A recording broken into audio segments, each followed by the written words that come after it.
Hello everyone, I'm very excited to make this video as it's been 2 years in the making. As you can see, I finally got the C4 back and with a brand newly built 383.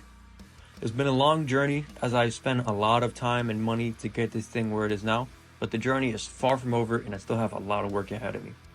So real quick, I wanted to make a short video and go ahead and discuss this car as well as the channel. I have plenty of videos planned, such as a revised TPI to carb swap video that will be way more in depth, as well as a general 383 C4 swap or engine swap that goes into very specific things you need to know beforehand about the C4 platform. Anyways, let's go ahead and go over this motor. 2 years ago, my friend and I pulled the L98 out and sent it out to a machine shop. The initial reason for engine failure wasn't so obvious, but there was a bunch of small clues that ultimately made sense before the machine shop told me what the failure was. So, the motor never really ran good. Sure, it wasn't tuned the best, but it always smoked out of the exhaust, mostly slightly bluish, and it also had a ticking sound that developed after about a week. A ticking sound out of the exhaust, that is.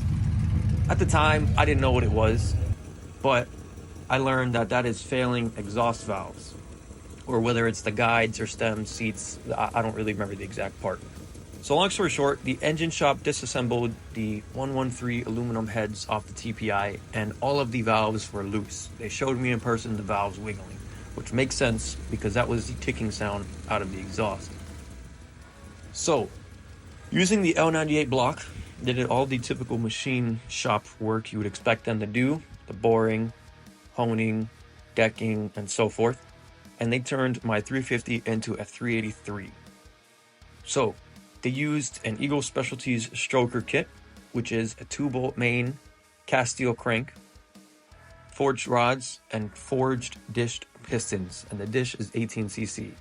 So it did lower the compression ratio a little bit. The cam is a hydraulic roller XM276HR retrofit cam because this was a flat type of cam. And this particular cam, being a marine cam, runs amazing on the street due to its vacuum and its power band.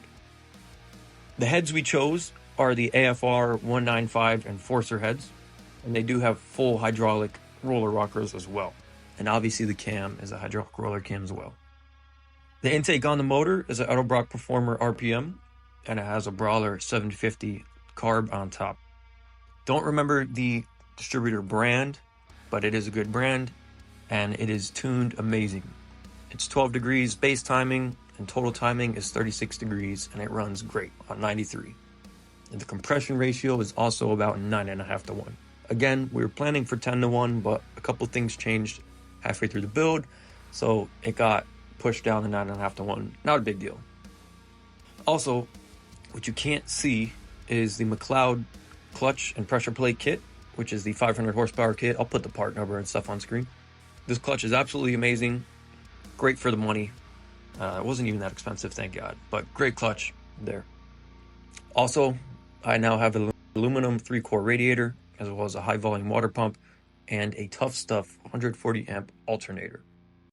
So overall, this motor runs absolutely amazing. The engine builder chose amazing parts, and this thing is a great street strip combo, and I'm glad to have it. And the guy who tuned it also did an amazing job tuning it and putting it together for me because I can no longer work on cars where I live. Tragic. So, I want to talk about the channel now. So first and foremost, I want to thank everyone who has subscribed and interacted with my videos. My goal is not to become famous, but to flood the internet with as much C4 information as possible. When I first bought this car, there was no information out there whatsoever. All of the carb swap videos were terrible quality, misleading, and they really just didn't help. They pointed you in the direction to go, but as someone who has never dealt with classic muscle cars, I was totally lost. So long story short, the reason I upload a bunch of shorts and random videos is to grab everyone's attention to the channel. That's why I post a variety of videos that show basically the same thing, but from many different angles. Because ultimately, I want to help someone make a decision or find the channel. I respond to everybody's comments. I always encourage everyone to comment and ask your question. I will give you part numbers. I will upload videos for you. Whatever you need, I'm here to provide the information for you. As I understand, there's not that many car videos out there, and there's not that many 383s or swaps for that matter.